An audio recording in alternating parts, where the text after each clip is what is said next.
नमस्कार साथियों आप सभी का स्वागत है अपने YouTube channel find job education में। साथियों आज अपन बात करेंगे अधिशासी अधिकारी और जो रिवेन्यू ऑफिसर राजस्व अधिकारी की भर्ती आई हुई है उससे रिलेटेड पूरी जानकारी देखेंगे। भाई उनको क्या तो सैलरी मिलती है, प्रमोशन किस प्रकार से होता है। देखो मेनली इनका प्रमोशन और सैलरी और एक इनकी कार्य प्रणाली, यानी कि अपन सीधी भाषा में कहे तो जॉब प्रोफाइल। ठीक है, दोनों पोस्ट में किसकी पावर ज़्यादा होती है।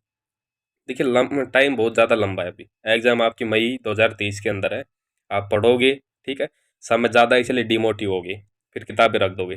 तो वीडियो ये इसलिए नहीं है कि बीच में आपको सैलरी का पता चले, बल्कि इसलिए है कि भाई वीडियो देखने के बाद आपके अंदर इन दोनों की जो जॉब प्रोफाइल है, इन दोनों की पावर है, वो जानने के बाद आपके अंदर कुछ जुनून जागे। देखो पोस्ट एक कम है, अब पोस्ट होगी इनकी तकरीबन 100 और कंपटीशन है ज़्यादा। ज़्यादातर कंपटीशन इनमें कौन बढ़ा रहा है, जो आरएस की तैयारी कर रहे हैं वो इनमें ज़्यादा कंपटीशन बढ़ा रहे हैं, क्योंकि ये भर्ती भी आरएस के समकक्षी है, अच्छी सैलरी है, अच्छी इनकी पावर है। तो देखो अपन स्टार्ट से पूरी डिटेल से देखते हैं। भाई ये तो है ईओ अधिशासी अधिकारी, यहाँ पे ग्रेड 4 का मतलब इनका पद है। ठीक है, ग्रेडिंग इनकी, ये राजस्व अधिकारी है ग्रेड द्वितीय में। अब ग्रेड पे ये आते हैं 4200 में, पे लेवल 11, पे बैंड इनका 9300 से 34,800। इनकी ग्रेड पे होती है राजस्व अधिकारी की 4800, पे लेवल होता है इनका 12। सैलरी अब देखो अपने राजस्थान में एक रूल है कि 2 साल तक आपको सैलरी मिलेगी कम, फिक्स सैलरी मिलेगी प्रोबेशन पीरियड के अंदर 26,500। इसमें भी कुछ कटौती हो जाएगी। एनपीएस की न्यू पेंशन स्कीम, अब देखो आपको पता है कि भाई राजस्थान में ओल्ड पेंशन स्कीम लग गई है। ठीक है, ये देखो मैंने यहाँ पे लिखा भाई ओल्ड पेंशन स्कीम लग चुकी है, लेकिन फिर भी इनको एनपीएस मिल रही है। उसका रीज़न ये है कि जो ये नगर पालिका की भर्ती है ये है ऑटोनोमस बॉडी की, इसके कुछ अपने अलग से रूल हैं, तो इस पर लगता है एनपीएस। बाकी जो राजस्थान गवर्नमेंट के अंडर में आती है वो आती है ओपीएस के थ्रू, उसमें ओपीएस में पैसा कटता है और इसमें कट रहा है एनपीएस में पैसा, न्यू पेंशन स्कीम में। अब देखो किस प्रकार से कटेगा। 10% बेसिक प्लस डीए, यानी जो महंगाई भत्ता है, तो महंगाई भत्ता इनमें 2 साल तक मिलता है नहीं, तो सीधा सी बात है भाई 10% इनके बेसिक पे कट जाएगा 2650 रुपये। आरजीएचएस क्या है ये, राजस्थान गवर्नमेंट हेल्थ स्कीम, यानी आप लगोगे तो आप कुछ हॉस्पिटल सुविधा मिलेगी, चिकित्सा सुविधा मिलेगी, उसमें आपका पैसा कट जाएगा। फ्री इलाज होगा इसमें, जो चुनिंदा अस्पताल हैं प्राइवेट उनके अंदर 658 रुपये, इनका भी 658 कटेगा। इनकी फिक्स सैलरी होगी राजस्व अधिकारी की भाई 31,100 रुपये। ठीक, कट पीट के इनको इन हैंड सैलरी मिल जाएगी ऑलमोस्ट 23,000 रुपये और इनको मिल जाएगी 27,332 रुपये। अब देखिए 2 साल जब ये कंप्लीट करते हैं तो इनका फिक्सेशन हो जाता है लेवल 11 में और राजस्व अधिकारी इसका लेवल 12 में। अब इनकी सैलरी 37,800, यानी एक सेकंड ग्रेड टीचर की होती है, और सब इंस्पेक्टर एसआई की बात करें तो वो बीसी में आता है, तो उनके समक्ष इनकी बेसिक पे हो जाएगी 37,800। डीए, अब देखो डीए आज की डेट में चल रहा है 38%। कई वीडियो में जो अभी नए वीडियो डाले हैं कई यूट्यूब चैनल पे, उन्होंने ये अपडेट नहीं डाली कि भाई डीए बढ़ चुका है। ठीक है, एक्चुअली डीए बढ़ा हुआ है अभी 1 डेढ़ महीना हुआ है, तो अभी डीए है 38%, इससे पहले 34% था। तो आपका महंगाई भत्ता हो जाएगा 14,364 रुपये। HRA 9% और 18% की दर से मिलेगा। अब आप एक बार ये समझो भाई 18% कहाँ मिलेगा। तो देखो 2 कैटेगरी सिटी होती हैं, एक जेड कैटेगरी, एक वाई कैटेगरी। राजस्थान 2 में ही आती हैं। वाई में आते हैं जयपुर, जोधपुर, बीकानेर, अजमेर, कोटा।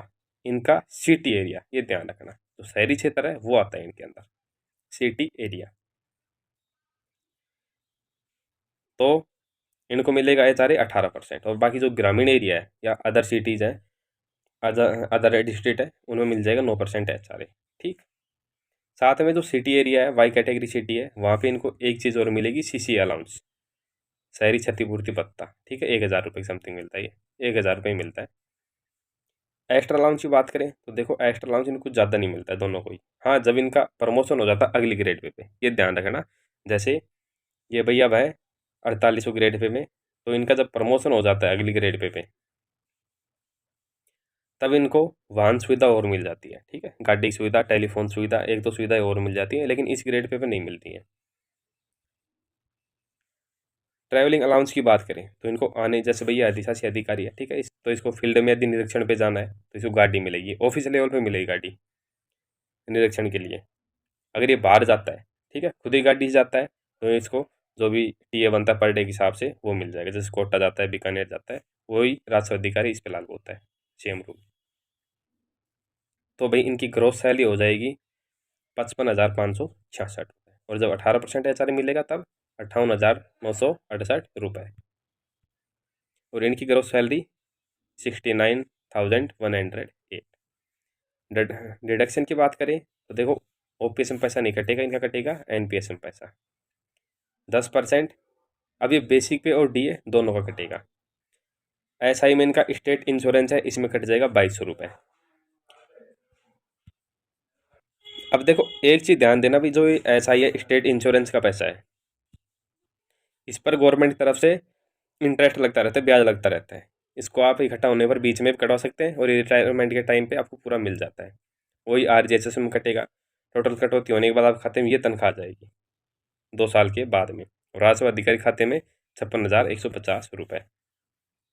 इस पर कुछ ये देखो, ये जो सैलरी मैं बता रहा हूँ आपके खाते में इतनी तो क्रेडिट होगी होगी, इसके अलावा इसके ऊपर कुछ 1-2 अलाउंस और लग सकते हैं, ठीक है। अब देखो भाई, सैलरी में बढ़ोतरी किस प्रकार से होती है, तो 2 प्रकार से होती है। इंक्रीमेंट 2 प्रकार से लगता है। एक तो भाई बेसिक पे के ऊपर, ये लगता है बेसिक पे हर साल 1 जुलाई को 3% का। और एक होता है भाई डीए महंगाई भत्ते, ये साल में 2 बार लगता है, 1 जनवरी में, 1 जुलाई में। जैसे अब की बार जनवरी 2022 में 3% डीए बढ़ा था, और जुलाई 2022 में 4% बढ़ा। तो इस प्रकार अपन बात करें तो हर साल आपकी सैलरी में तकरीबन 10 से 12% की बढ़ोतरी होती है। देखिए साथियों, अब आता है एक मेन पॉइंट, यानी इनकी जॉब प्रोफाइल, किस प्रकार से क्या क्या काम करते हैं। तो जो अधिशासी अधिकारी होता है उसका काम क्या होता है, डेवलपमेंट का यानी विकास का काम करवाना, development related work. Project director, कोई प्रोजेक्ट है तो उसकी मॉनिटरिंग करना, उसको अप्रूव करना, यानी कोई बिड छूटती है, कोई ठेका छूटता है, उसको अप्रूव करना। उनके डॉक्यूमेंट है वो चेक करके उनकी जांच करके। नगर पालिका, नगर परिक्षेत्र है, वहाँ पे रोड, स्ट्रीट लाइट, ठीक है, वाटर मैनेजमेंट, शिविर है, नाले हैं, उनकी सफाई से रिलेटेड सारे काम जो भी आते हैं वो नगर पालिका और नगर परिषद के अंडर में ही आते हैं। तो जो भी काम होते हैं, सर्वे सर्वा कौन होता है भाई नगर पालिका में, अधिशासी अधिकारी, तो इसके अंडर में ही सारे काम होते हैं, ये ध्यान रखना। और राजस्व अधिकारी होता है, इसका काम होता है सुपरविजन का। किस चीज़ सुपरविजन करना, अब देखो मैं आपको एक सीधी सी बात बताता हूँ। कोई भी ठेका है, ठेका छूटता है, जैसे भी मान लो किसी नगर पालिका क्षेत्र में कोई सरकारी बिल्डिंग बननी है, ठीक है, और वो बिल्डिंग है 5 मंजिला। इसमें तकरीबन इसका बजट कितना भाई, खर्चा कितना होगा, 10 करोड़ रुपए का। अब मान लो 5 ठेकेदार आए, ठीक है, एक ने कहा कि भाई मैं 10 करोड़ दे रहा हूँ, एक ले रहा हूँ, ठीक है, 10 करोड़ में आपका काम कंप्लीट कर दूंगा। एक कह रहा भाई मैं 9.5 करोड़ में ही कर दूंगा, ठीक है। तो ऐसे ऐसे बता रहे हैं, एक कह रहा है भाई मैं 9 में ही कर दूंगा। तो ठेका किसको मिलेगा, जिसकी वैल्यू सबसे कम होगी, यानी 9 करोड़ वाले को, ठीक है। देगा कौन, ये देगा अधिशासी अधिकारी है, इसके सिग्नेचर से मिलेगा, ठीक। अब जो काम हुआ है इसकी जांच, पैसे हैं वो सही जगह पे यूज हुए या नहीं हुए, ठीक है। जो मटेरियल है, क्वालिटी है, वो अच्छी लगी है तो उसके उस मटेरियल का कितना वैल्यू है, ठीक है ना, कितनी उसकी कीमत है, इसकी जांच कौन करेगा, वो करेगा राजस्व अधिकारी, ठीक। कोई ऑडिट बैठानी है, ठीक है, मान लो इसमें कुछ गड़बड़ी इनको दिख रही कि भाई नहीं ये 10 करोड़ है, 9 करोड़ का इसमें बजट था लेकिन लगा इन्होंने 5 करोड़ है, तो इस पर ऑडिट बैठाने का काम किसका, राजस्व अधिकारी का। ये काम होता है राजस्व अधिकारी का। Supervision of the assessment and collection all tax in the jurisdiction, जो इसके नए क्षेत्र में आता है, इसके क्षेत्र एरिया है उसमें टैक्स का कलेक्शन करना। Urban development tax, land building tax, यानी कोई बिल्डिंग बन रही है तो उस पर टैक्स, ठीक है। रिव्यू टैक्स रिटर्न, कोई टैक्स रह जाता है तो वो रिटर्न करना, ठीक है।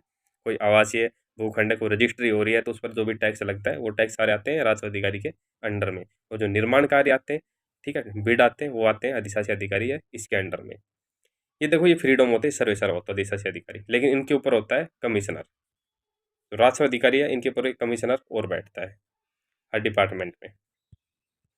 तो अब आप समझ गए होंगे कि भाई जॉब प्रोफाइल है वो किसकी बेटर है, ठीक है। और जॉब प्रोफाइल है इसके अकॉर्डिंग इनकी जो पावर होती है वो डिसाइड होती है, ठीक है। तो पावर भी अधिशासी अधिकारी इसकी कुछ ज़्यादा होती है, राजस्व अधिकारी इसकी कम होती है। हालांकि पद दोनों ही अच्छे, दोनों ही बढ़िया है, दोनों आरएस लेवल के समकक्षी हैं।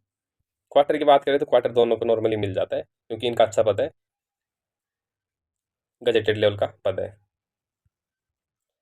अब देखो साथियों, भाई बात करें होम डिस्ट्रिक्ट यानी गृह जिला मिलता है या नहीं मिलता है, तो मैं आपको सीधा सीधा बता देता हूँ भाई। तो जयपुर के आसपास के क्षेत्र है, जैसे अलवर है, दौसा है, एक जयपुर है, ठीक है, यहाँ पे इनको गृह जिला बहुत ही कम चांस रहता है कि मिल जाए, क्योंकि यहाँ पे पोस्ट ऑलरेडी फुल होती हैं। इसके अलावा जैसे भाई आप डूंगरपुर, बांसवाड़ा, झालावाड़ की ओर चले जाओ, या फिर वेस्ट साइड में चले जाओ, अपने पश्चिम क्षेत्र में चले जाओ, तो वहाँ पर इनकी ड्यूटी ज़्यादा लगती है। अब ट्रांसफ़र फिर, तो ट्रांसफ़र इनका 3 से 4 साल में होता है, जब यहाँ पे पोस्ट खाली हो जाती है। ठीक है, जब पोस्ट खाली हो जाती है तो अप्रोच लगवा के ये अपना ट्रांसफ़र करवा सकते हैं। देखो ये ध्यान रखना कि भाई बगैर अप्रोच के सरकारी नौकरी में कुछ नहीं होता है, और जो बड़े पद होते हैं उनमें मेनली अप्रोच भी कराना होगा, आपको नेताओं से बात करनी होगी, ठीक है, तब आपका ट्रांसफ़र होगा। ड्यूटी टाइम, तो ड्यूटी का टाइम वही है भाई, 9:30 से 6 बजे तक का। पोस्टिंग तो मैंने पोस्टिंग बताई दी है भाई आपको, यदि होम डिस्ट्रिक्ट में पोस्ट खाली होती है तो मिल जाती है, नहीं फिर बाहर मिलती है। छुट्टी की बात करें, ये भी देखो मेन पॉइंट है, छुट्टी कितनी मिलती है। ज़्यादातर आप सभी को पता होगा कि भाई जो स्टेट की सर्विस है लगभग सभी में छुट्टी एक समान ही है, बेल्ट की सर्विस को छोड़कर राजस्थान पुलिस है उसको छोड़ के सभी सर्विस में बाकी में छुट्टी सभी को एक समान ही मिलती है। सैटरडे और संडे की इनकी छुट्टी रहती है, राजस्व अधिकारी की भी और अधिशासी अधिकारी की भी। गवर्नमेंट हॉलीडे जो भी आते हैं सभी मिलते हैं। एजुकेशन लीव मिल जाती है, लेकिन इसके बाद आप किसकी तैयारी करोगे, सिर्फ एक आरएएस अधिकारी की तैयारी बच जाती है, क्योंकि वैसे भी पहले ही बड़ी पोस्ट है। ठीक है, एजुकेशन लीव अगर प्रोबेशन पीरियड में आप एजुकेशन लीव लेना चाहते हैं तो आप 30 दिन तक ले सकते हैं। यदि इससे ज़्यादा लेते हैं तो आपका प्रोबेशन उतना ही आगे बढ़ जाता है। ठीक है, और प्रोबेशन पीरियड के बाद में आप इससे ज़्यादा भी एजुकेशन लीव ले सकते हैं, और education leave without pay leave होती है। ठीक है, इसमें आपको सैलरी नहीं मिलेगी। इसके साथ और बात करें भाई, पितृत्व अवकाश, ये 15 डे का होता है यदि आपके बच्चा होता है, बच्ची होती तो। मातृत्व अवकाश की बात करें 6 महीने का होता है। ठीक है, 15 CL मिलती है इनको, 30 PL मिलती है, 20 मेडिकल लीव और 2 ऐच्छिक अवकाश RH। अब देखिए भाई प्रमोशन की बात करें तो promotion are given at first 10 year of their service, secondly 20 year, thirdly 30 year of their service, but after 5 year experience. अब मैं आपको बताता हूँ कि ये 10, 20, 30 साल की ACP और एक 9, 18, 27 ईयर ACP क्या होती है। तो देखो, अब देखो इसमें प्रमोशन के लिए जो मिनिमम एक्सपीरियंस है वो है 5 साल का। 5 साल को आपका एक्सपीरियंस होना ही होना चाहिए, उससे पहले प्रमोशन नहीं होगा। ठीक है, आप लगोगे भाई EO ग्रेड 4 ग्रेड पे 4200 में, या फिर RO ग्रेड पे 4800 में। यहाँ तो आपको मिलेगा 9 साल की ACP। कब मिलेगी, जब यदि ऊपर की पोस्ट खाली नहीं है 5400 ग्रेड पे वाली, तो 9 साल बाद आप ऑटोमेटिक 5400 ग्रेड पे में आ जाओगे। लेकिन सामान्यतः सिचुएशन आती नहीं है, जो भी भाई जो इंजीनियरिंग लेवल के पद है वहाँ पे प्रमोशन ठीक ठाक हो जाता है, जल्दी हो जाता है, 5 से 7 साल के बीच में आसानी से हो जाता है। तो 6-7 साल में आपका प्रमोशन विदाउट ACP का ही हो जाएगा 5400 ग्रेड पे में ऊपर की पोस्ट में। ठीक है, 6 से 7 साल के अंदर। और भाई जो RO है इनका प्रमोशन हो जाएगा 4800 ग्रेड पे से 5400 ग्रेड पे में। 5400 ग्रेड पे एक RS अधिकारी की ग्रेड पे होती है, ये ध्यान रखना।